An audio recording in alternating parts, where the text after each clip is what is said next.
Welcome to the Piston Fanatic. I'm your host, Dave Dalton, and I'm excited to share my passion and perspective of our Detroit Pistons as we go on this fantastic voyage together. I've been a diehard Piston fan since the days of Dave Bing and Bob Lanier. I've also been the varsity basketball coach of a very successful program in northern Michigan. I want to thank you all so very much for listening. Please subscribe. Well, Piston fans, we signed a free agent. We signed Tobias Harris to a 2-year, $52 million contract. So I love Tobias. I've loved Tobias since when he was with Orlando back. I wanted the Pistons to get him. I knew he was available the year before we even got him when he was in Orlando, when he was just a youngster. I couldn't understand why he had these good numbers and he was so talented and did these things. And then why would you want to get rid of a young player that talented? But we ended up getting him a year later and he came to the Pistons. He was my favorite player. He played super well. And then I was crushed. We traded, again, I was so much against the Blake Griffin trade because he was old, he always got hurt, and he had a max contract. And we gave up at that time, Tobias was a young player with lots of potential. And we traded him along with the first round draft pick for Blake Griffin. And we get one great year out of Blake, but we gave up, our best young player and a #1 draft pick. So anyway, I was very disappointed that we did that move. So I loved him, and he went on and he played unbelievably well for the Clippers. And then he got traded to 76ers, and he's played really solid basketball for them, the last 5 years or so. But here's one question I have for you. We were paying him 2 years, $52 million, so $26 million a year. Who were we bidding against? Nobody. Nobody wanted Tobias Harris, and he's a good player. He's a really good NBA player. He will be the second best player on our team instantly, and he will make us a better team. There's just a few challenges. He averaged 17 points a game, 6.5 rebounds, which is good. It's good for a forward, and 3.1 assists, which is outstanding. So he can move the ball. So on their offense, he didn't touch the ball. They had Maxey handle the ball and Harden handle the ball sometimes, or Embiid has the ball a lot. So 3 assists is really solid. He shot 49%, which is really good, but he shot 35% on threes. So we got a floor spacer. That's what the NBA league average is for 3-point shooting, 36.6. So he's slightly below league average on threes. So he's a floor spacer, but he's a good shooter, and he shot 88% on the free throw line. So that's a really good player. The thing is, he's going to be 32 years old July 15th. So he's on the downward trend. So these guys like him and Hardaway, they're both 32. And NBA players, I mentioned this before, I can't remember exactly what the stat was, but in the final 4 teams that were in the NBA playoffs had like 6 guys that were at least in the rotation that were over 30. So it's a young players league, and these guys never were great defenders. He's not a great defender. He's good, solid, but not good, and he's declining. But we only signed him for 2 years, so that's the thing. He's going to help us have some solid players in our lineup. Somebody that can score, somebody that's going to take attention away from Cade. He's going to, defenses have to guard him at the 3-point line. So even though he's below league average, so again, I use the example, Isaiah Stewart was 38%.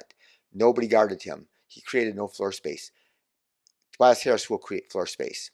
So the other thing is we have this 2-year contract, and so at some point, some playoff team might say we need him, and somebody might want to trade for him, or in the second year, somebody might want his expiring contract. So there's other things that can happen. In the meantime, he is a great guy. He is a guy that every team wants to have on their team. He's 6'8". He can play the 3 and the 4, so that gives him versatility. The only thing that I can question about that is Fontecchio 6'8". I mean, some of the MC's heights you can question. Asar 6'7", and Ron Holland is 6'8". So we got those 3 young guys that need to play, and I guess they can all play the 3 or 4. I really wanted us to get a 6'9", 6'10" guy to play the 3 or 4. So, but we didn't get one. So anyway, it's going to take a lot of minutes. That's the thing with him and Hardaway both. They are veteran players who are respected, and what are they going to do? The coach is going to play them. The coaches respect older players. It's like we had Victor Martinez. The Tigers had Victor Martinez. The manager did not have the guts to take him out of the cleanup spot, when Cabrera was batting third. And so anyway, he couldn't protect him. He didn't hit with any power by the end. He was plug the bases up. So anyway, don't want to talk about baseball. We're a Piston podcast, but anyway, it's just a thing that those older players that coaches, you don't want them in the locker room. A guy that's been a good player in the NBA like Tobias Harris, and all okay. We're gonna play Fontecchio and Asar and Holland, so you're going to only get 20 minutes or 25 minutes. So that's the thing. So we'll see how they work it out. So. But I was disappointed because I really wanted Najee Marshall, and he's 6'7", but he unbelievable on defense. Where Tobias is average at best and probably below average now. He's slowed down, and the same thing. Hardaway is never been a good defender, and he's worse now. So we got these guys, and Asar's great on defense. Holland can play defense. Fontecchio is better on defense than them, and so. There's got to be minutes for him somewhere if they're going to develop. So, but I wanted Marshall though, and so he plays great defense. He's only 26 years old. He shot 39% on threes. So he signed for 3 years, 27 million. So a third of he signed for way less. He signed for 3 years what Tobias Harris is going to get for 1 year. And the same thing with my next guy. I wanted Jalen Smith. So Jalen Smith signed with the Bulls. Najee Marshall signed with the Mavericks, and then Jalen Smith signed with the Bulls. He shot 59% last year, 42% on threes. He's 6'10", so he can play the 4 and the 5. And we don't have anybody like that. So he could play with Duran and still spread the floor. He could play with Stu and still give us 2 big guys. And, there could be some good floor spacing there. But 24 years old, 3-year contract, $27 million. So I don't know if that's the mid-level exemption. 3 years for $27 million, it might be. But anyway, he just is. I wanted him. He's young, but those 2 guys have been in the league around, and they, are way cheaper. And then we got rid of Grimes, so we trade Grimes, and I don't see nothing wrong with the little Quentin Grimes, but we traded him, and so it broke my heart, to tell you the truth. And I'm for Trajan Langdon. I went on record saying I thought he was a good hire. I'm not liking some of these moves, though. I mean, I just thought there's things I like better, and you don't know what you can get. So maybe Najee Marshall, I think, and Jalen Smith. What if we offered him? We got all this cap space. What if we offered him 3 years, $30 million? Are they going to turn down that? Are they going to turn down $9 million? We would give them $9 million more in over 3 years, and it still wouldn't hurt us at all, that little of money. And yet we pay, like again, I would be thrilled to know who we were bidding against for Tobias Harris, 2 years, $52 million. I think that's kind of what the market thought that respectfully, he should make. Somebody that's been as good a player as he's been in the league. He was overpaid there. He was like a max contract before that just ended. He was making like $39 million a year, I think. So anyway, but Grimes, we got Hardaway, and we're going to talk about him in a minute, but we got 3 second-round draft picks. So, but I just wanted to see what Grimes could do for a year. He was $4 million a year we were paying him for this year. We would have, and then he would be a restricted free agent if he played great this year. So his first year he was a rookie. He played pretty good. Second year he was amazing. He shot 38% on threes. He's an incredible defender. He's way above average defender. He just busts his butt. We even in the brief glimpse with the Pistons, you could just tell. And we gave him away for Hardaway to get 3 second-round draft picks. And so we traded Bojan and Burks to get Grimes, basically. So, but Tim Hardaway. So I'm not a Hardaway fan, and I can tell you that much. He is a good player, and he can make tough shots. He's a tough shot maker, but he's a tough shot taker. So he takes bad shots. A tough shot is a bad shot, and you still need guys that can make tough shots. But the thing in my mind with Tim Hardaway, between him and his dad, they always think that he's an all-star. They've always thought that. I mean, I've read things over the last how many ever years that he thinks he's an all-star, and he averaged 14 points a game this year, and he shot 40% from the floor and 35% on threes, which is below league average. But he takes tough ones. It's not like he's sitting out there like Stu and Asar wide open. If he did that, but he just, I don't think he'll ever see himself as just a regular player. He thinks he's an elite player, and so he takes those bad shots. So we need more NBA players. So those guys are real NBA players. And like I said, Tobias Harris will be our second best player. I'm pretty confident. And he's really good. But what is our goal? And I was excited. We drafted Ron Holland. Why did we draft Ron Holland? Because Trajan saw that he had the highest upside of anybody in the draft. Well, Tobias Harris and Tim Hardaway Jr. are not upside moves, and we do have to spend the money. So that is the thing. And again, everybody's so upset we got Joe Harris, but we have to spend this money. So we have like 25 million left, I think, and we can help other teams make trades. We can take on bad contracts if they give us assets. That's the goal. Trajan talked about that in his first press conference. You take on those contracts when you have cap space. You can take on bad contracts where other teams can't, and then they can just dump the salary with the Pistons, but they have to give us assets. So again, we got assets for Hardaway, which we would have to. They just wanted to get rid of him. So they wanted to get rid of him. The Mavericks wanted to get rid of that salary. They could get nothing for him, but they got Grimes. That's the only thing that kills me about it. So, um, and like I said, Tobias Harris, who knows who else, if there was anybody else in the NBA that wanted him, even though he is a really solid NBA player. So um, we have better depth. We have a much better, deeper team than we did last year. So we have again, last year we had a whole bunch of guys that were not NBA players. Hardaway's an NBA player, and Tobias is a really good NBA player. But so that adds a lot. And then if Holland can, if Ron Holland can pop at all and be a contributing player, that's an upgrade from what we had last year for sure. So you need to have a good bench.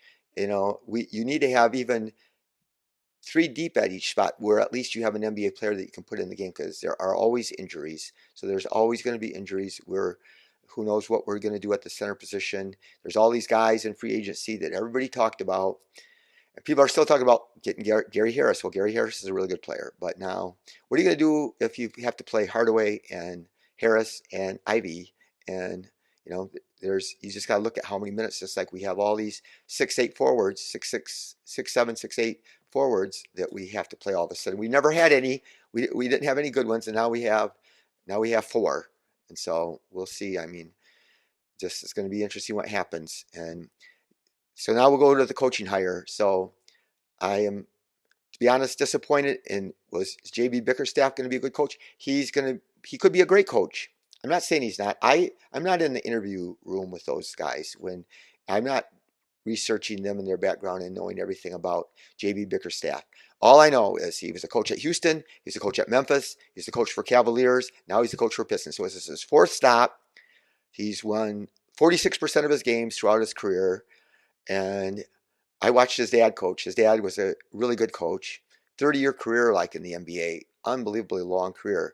44% of his games he won. Does that mean anything about his son? No, it doesn't. But I'm just saying that's the only worry, is that he's a guy that can be a decent coach. But I've seen the trend in the NBA with the really good coaches are that Emile Udoka, the Celtics hired him, and he did great. He had never been a head coach. Then he got fired for messing around with somebody in the front office, a woman. And then Joe Mazzulla they hire. And after Udoka gets fired, and he's done great. And he had never had a head coaching job. Taylor Jenkins has done great with the Grizzlies. He's been phenomenal. And they've had so many injuries last year, but before that, they were like the second best record in the league. He's just a young guy that never had head coaching experience. Will Hardy for the Jazz, he is really great coach. I mean, the thing with the Jazz is they've been trying to tank a lot of the times. They trade away the good players, and he still finds a way to win. And so he's a good coach. Eric Spoelstra, a lot of these guys started in the film room, and then they maybe were player development, and they were assistant, and then they get to be a head coach, and they're still young, just like Spoelstra. And that's how a lot of these coaches have started. NBA Coach of the Year, Mark Daigneault, same thing. Just this young guy, coached the G League team, was in the film room, assistant, and now he's easily regarded one of the best coaches. So we had Sean Sweeney that was there. We don't know why. I would be interested to know why. Some guys dropped out of the running for it, and I don't know.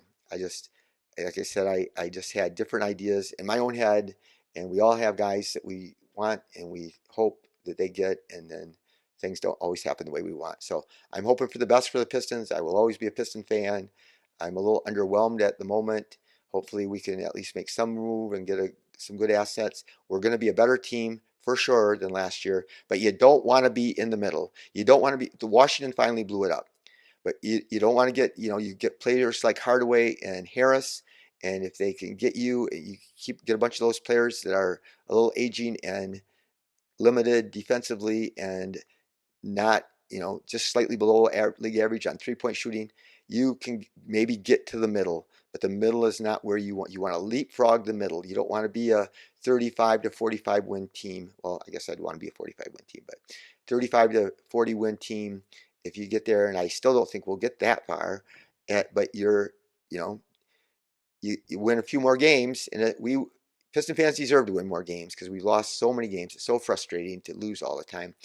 But if Holland's not playing and Asar's not playing because Tobias has to play a bunch of minutes and Fontecchio, then that's something. And if we get the ninth pick in the draft instead of if we had the fifth worst record, then maybe we would move up in the lottery because the fifth worst record, and especially the fourth worst record, has almost the same odds as the bottom three worst records, excuse me.